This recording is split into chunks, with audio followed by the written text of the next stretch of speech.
നമസ്കാരം. രാധാകൃഷ്ണനാണ്. ഈ ഗൾഫ് തട്ടിപ്പുകൾ ഭയങ്കരമായിട്ട് സംഭവമായിട്ട് നടക്കുകയാണ്. അതിനെക്കുറിച്ച് പറയാനാണ് വന്നത്. ഞാൻ രണ്ട് വീഡിയോ ഉണ്ട്. ഒന്ന് ഫൈസൽ എന്ന് പറയുന്ന വ്യക്തിയുടെ വഴിയാണ്. അവൻ കോടികൾ തട്ടിയിട്ട് പുറം രാജ്യത്ത് വരിഞ്ഞത് ജയിലിൽ കിടന്ന് കോടതിയിൽ ജാമ്യത്തിൽ ഇറങ്ങിയതിന് ശേഷം ജാമ്യ ലംഘനം നടത്തിയിരിക്കുകയാണ്. അതായത് വിദേശ രാജ്യങ്ങളിൽ പോകാൻ പാടില്ല, കുറ്റകൃത്യങ്ങൾ ചെയ്യാൻ പാടില്ല എന്ന് പറഞ്ഞ് ജാമ്യം കൊടുത്തതിന് ശേഷം അവൻ വെല്ലുവിളിച്ചും കൊണ്ട് അവൻ പുറം രാജ്യം പോവുകയും ചെയ്ത് കോടതിയും ജനങ്ങളെയും വെല്ലുവിളിക്കുകയാണ്. ഞാൻ ഇന്ന കുറ്റങ്ങൾ ചെയ്തിട്ടുണ്ട്, നിങ്ങൾക്ക് ചെയ്യാനുള്ളത് ചെയ്യുന്നു. ഈ ഫൈസൽ എന്ന് പറയുന്നവൻ ഞാൻ ഗുണ്ടയാണ്, ആരെ കൊന്നിട്ടുണ്ട്, പിടിച്ചിട്ടുണ്ട്, ചെയ്ത് കാലിൽ തണ്ട് കയറ്റുണ്ട്. ഇങ്ങനെയൊക്കെ അവൻ ചെയ്ത ക്രൂരകൃത്യങ്ങളെ വെല്ലുവിളിക്കുകയാണ്. നമ്മളെ ഇന്ത്യൻ ഭരണഘടനയും നിയമവ്യവസ്ഥയും വെല്ലുവിളിക്കുകയാണ്. അപ്പോൾ ഇതുപോലുള്ള സാമൂഹിക ദ്രോഹികളെ പൂട്ടിടണം. പൂട്ടിട്ടില്ലെങ്കിൽ ഈ സമുദായത്തിന് ഈ രാജ്യത്തിന് തന്നെ നാശമാണ്. കാര്യം ഇവനൊക്കെ ചിന്തിക്കുന്നത് പാവപ്പെട്ട ആൾക്കാരെയാണ് ഇവനൊക്കെ ലക്ഷ്യം കാണുന്നത്. കാര്യം ഈ പാവപ്പെട്ടവന്മാർക്ക് കാശുണ്ടാക്കാൻ ഒരു മോഹമുണ്ട്, ഭയങ്കരമായിട്ട് മോഹങ്ങളാണ്. ഇവർ വന്ന് പറഞ്ഞ AC കാറ്, 1.5 ലക്ഷം രൂപ ശമ്പളം, പിന്നെ അക്കൗണ്ട് ഫ്രീ, മറിച്ചെന്നൊക്കെ പറയുമ്പോൾ ഈ ആൾക്കാർ പാവപ്പെട്ട സാധാരണക്കാരൻ അങ്ങ് ഇളകിപ്പോകും. കാര്യം ജീവിതത്തിൽ രക്ഷപ്പെടാം എന്നതാണ്.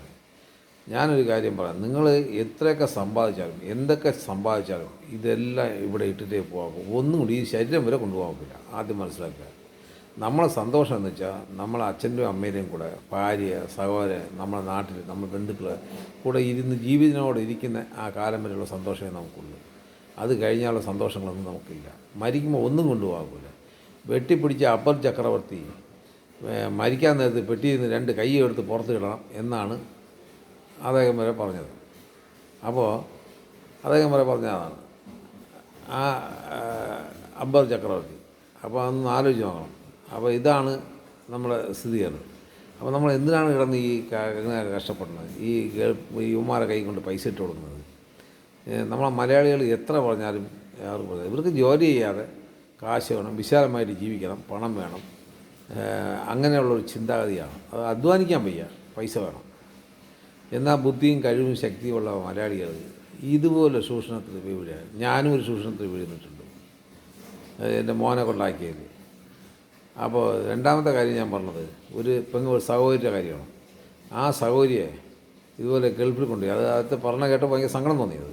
ഗൾഫിൽ പോയിട്ട് അവിടെ സെക്സ് ആക്റ്റാണ് അവരെ കൈകാര്യം ചെയ്തത്.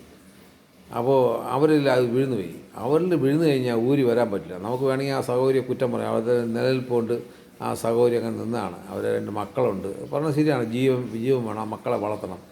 അപ്പോൾ അതിൽ നിന്ന് ഊരിപ്പോരാൻ അവർക്ക് തോന്നിയില്ല.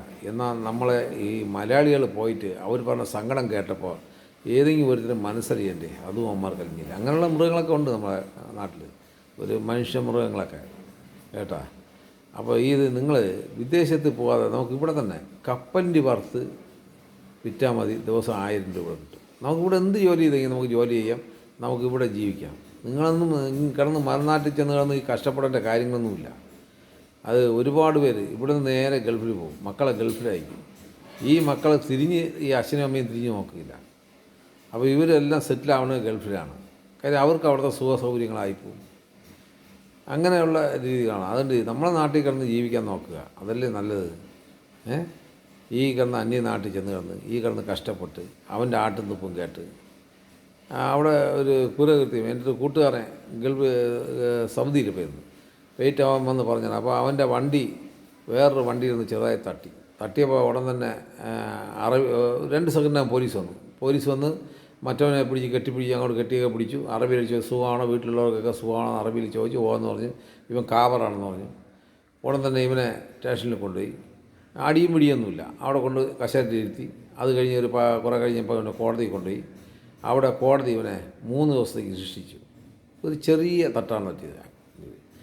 ഈ ശിക്ഷ എന്ന് പറയുമ്പോൾ അവൻ പറഞ്ഞത്, ഞാൻ പോയിട്ടില്ല, അവൻ പറഞ്ഞു കഴിയുകയാണ്, 50 നില കെട്ടണമാണ്. ആ കെട്ടിടം. അപ്പോൾ ഇവൻ കെട്ടിടത്തിൻ്റെ ഭംഗിയെ കണ്ടപ്പോൾ ഇതാണ് ജയിലിൽ, എന്ത് സുഖമെന്ന് ചോദിച്ചു. പക്ഷേ 50ാമത്തെ നിലയിലാണ്.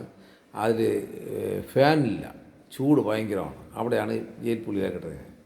അപ്പോൾ ഈ പാകിസ്ഥാൻകാരന്മാർക്കുമാണ് കാലിൽ വിലങ്ങൊക്കെ ഇട്ടാണ് ഇട്ടേക്കുന്നത്. അവിടെ ആഹാരം കൊണ്ടുവയ്ക്കുന്നത് ബിരിയാണി ഒരു പാത്രത്തിൽ കൊണ്ടുവയ്ക്കും, അത് കൈയിട്ട് വാരി കഴിക്കണം. അപ്പോൾ അവന്മാരെല്ലാം കൂടെ കൈയിട്ട് വാരിയൊക്കെ കഴിച്ചപ്പോൾ ഇവൻ പറഞ്ഞു എനിക്ക് വേണ്ട, ഞാൻ കഴിക്കുന്നില്ല. അപ്പോൾ അവൻ പറഞ്ഞു നീ കഴിയടാ, അവൻ ക്രിസ്ത്യാനിയാണ്, നീ ഞങ്ങൾ കഴിച്ചതിൻ്റെ ബാക്കി നീ കഴിച്ചാൽ നീ ദൈവം കഴിച്ചതിൻ്റെ ബാക്കി കഴിക്കാനാണ്. അപ്പോൾ ഇവൻ പറഞ്ഞു ഞങ്ങളുടെ നാട്ടിലെ പട്ടിക്ക് ഇത് കൊടുക്കില്ല, ഞങ്ങൾ കുഴിച്ചിട്ട് കളയുന്നു, ഇങ്ങനെ അവരോട് പറഞ്ഞു. അതിൽ ഒരുത്തൻ എന്ത് ചെയ്ത ഒരു അറബി ഇവനെ തുപ്പി ഇവൻ്റെ മുഖത്ത്, ഒരു പോലീസുകാരെ. അത് കഴിഞ്ഞ് ഇവനെ ഈ ബാങ്ക് വിളിച്ചപ്പോൾ നിസ്കരിക്കാൻ വിളിച്ചു. അവൻ ഞാൻ പറഞ്ഞില്ല പറഞ്ഞു. അപ്പോഴും ഇവനെ തുപ്പി, അടിപിടിയൊന്നുമില്ല, തുപ്പി. ലാസ്റ്റിൽ ഇവന് അവിടുത്തെ ഈ മുന്തിരി ഓറഞ്ചിയൊക്കെ അവർ അരിഞ്ഞുകൊണ്ടിട്ട് കൊടുക്കും ഒരു പാത്രത്തിൽ. അത് കഴിച്ചാൽ 3 ദിവസം അവിടെ ജീവൻ കിടന്നത്. അപ്പോൾ ഇതുപോലെ കഷ്ടപ്പെടുന്നത് പിന്നെ അവൻ പറഞ്ഞിട്ടുണ്ട്. ചില പയ്യന്മാർ ഈ മലയാളി ഇന്ത്യൻകാരെ കാണുമ്പോൾ ഈ കവറിൽ മൂത്രം ഒഴിച്ച് വെച്ചിട്ട് എടുത്ത് എറിയും.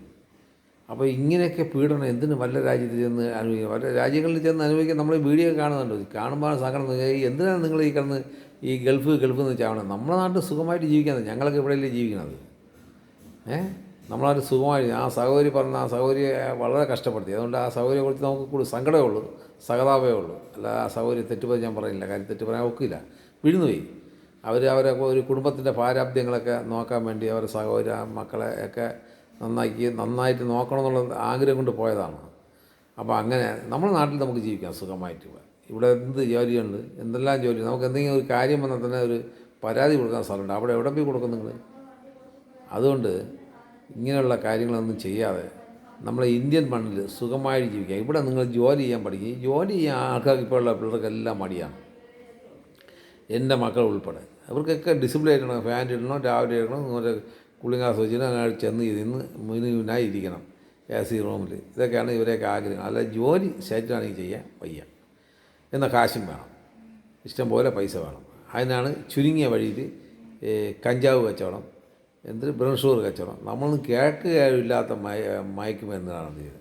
നമ്മളെ ചെറുപ്പക്കാർ ഇപ്പോൾ പെൺകുട്ടികളും കൂടെ ഉപയോഗിക്കുന്നത് കേൾക്കുമ്പോൾ നമുക്കൊക്കെ ഭയങ്കര അത്ഭുതമാണ്. കാര്യം നമ്മളെ കാലത്തൊന്നും ഇങ്ങനെയൊന്നും കണ്ടിട്ടില്ല. ഇപ്പോൾ ഇതൊക്കെ കാണുന്നത് ഒരു അത്ഭുതം തന്നെയാണ്. പെൺകുട്ടികൾ വരെ ഇത് ഉപയോഗിക്കുകയാണ്. അതുകൊണ്ട് രക്ഷാകർത്താവ് വളരെ ശ്രദ്ധിക്കുക. നിങ്ങൾ ഗൾഫിൽ പോണവർ നല്ലപോലെ ആലോചിക്കുക. നിങ്ങളുടെ ആഗ്രഹം എങ്ങനെയാണെന്ന് എനിക്കറിഞ്ഞൂടാ, ഓരോരുത്തർക്ക് ഓരോ ആഗ്രഹമാണല്ലോ. നിങ്ങൾ ഗൾഫിൽ പോകുമ്പോൾ 100 പ്രാവശ്യം ആലോചിക്കുക. ഇതുപോലുള്ളവന്മാർ ചെന്ന് പൈസ ഇട്ട് കൊടുക്കരുത്. ഒരുത്തിന് 1 രൂപ കൊടുക്കാൻ വെക്കാത്തൊരു കാലഘട്ടമാണ്. അതുകൊണ്ട് ആ വാഗ്ദാനങ്ങളൊക്കെ പറയും 1 ലക്ഷം 2 ലക്ഷം എത്രയാണെന്ന്. നമ്മുടെ സുഹൃത്തിൻ്റെ മോൻ കൊണ്ട് 10-14 ലക്ഷം രൂപ കൊടുത്തിട്ട് ഇപ്പോഴും കിടന്ന് കരഞ്ഞു കൊടുക്കുക. വേറെ ഒരുത്തൻ ഇവിടെ നിന്നിട്ട് ഭാര്യയെ ഗൾഫിൽ അയച്ചിട്ട് അവൻ ഇവിടെ ജീവിക്കുന്നത്, ഭാര്യ അവിടെ, ഇവൻ ഇവിടെ. എന്തോന്ന് ജീവിതം ഇതൊക്കെ. നമ്മൾ വീട്ടിൽ വരുമ്പോൾ നമ്മളെ ഭാര്യയും മക്കളെയൊക്കെ കാണുന്നതിൽ സന്തോഷം. ഈ മരുഭൂമി കിടന്ന് പണം അവിടെ നിന്ന് അവസാനം വരണമെങ്കിൽ രോഗം പിടിച്ചാണ് വന്നത്. ആ പഞ്ചസാര അസുഖവും മറ്റേ അസുഖം മറിച്ച അസുഖം. ഇവിടെ വരുമ്പോൾ ഇവിടെ വീടുമില്ല, ഭാര്യയില്ല, ഒന്നുമില്ല. മനസ്സിലായില്ലേ? അങ്ങനെ ഒരുപാട് പേർക്ക് ഭാര്യ വരെ നഷ്ടപ്പെട്ടിട്ടുണ്ട്. അവിടെ നിന്ന് പൈസ അയച്ചു കൊടുക്കും. തിരിച്ച് അയാൾ ഇവിടെ വരുമ്പോൾ പറയും പോണില്ലേ എന്നൊക്കെ ചോദിക്കും. അതുകൊണ്ട് ഈ ഗൾഫ് യാത്രകൾ, ഈ വലിയ ശമ്പളങ്ങൾ വാഗ്ദാന കമ്പനികൾ നിങ്ങൾ വിടരുത് കേട്ടത്. നമ്മൾ കഷ്ടപ്പെട്ട് ഉണ്ടാക്കുന്ന പണങ്ങൾ നമ്മളെ മക്കൾക്ക് ഉപയോഗിക്കാൻ വേണ്ടിയിട്ടാണ്. ഇതുപോലുള്ളവന്മാർക്ക്, ഈ പൈസപ്പോലുള്ളവന്മാർക്ക് കൊണ്ട് ഇട്ട് കൊടുക്കരുത്. അവനൊക്കെ ഇങ്ങനെ പറ്റിച്ചും തട്ടിച്ചും ജീവിച്ച് തിന്ന് കൊഴുത്ത് അവൻ്റെ അഹങ്കാരം കാണണം. ഇതിൽ കൂടെ പറയുന്ന വാക്ക് കേൾക്കണം. ഭയങ്കര അഹങ്കാരത്തോടെ സംസാരിക്കണം. ഇവനെ നീതിപീഠത്തിന് മുമ്പ് എത്തിച്ച് ഇവനെ വീണ്ടും ജയിലിനകത്താക്കണം. ഇവനെപ്പോലുള്ള വൈറസ് കിടക്കാൻ പാടില്ല ഈ ഭൂമിയിൽ. Thank you.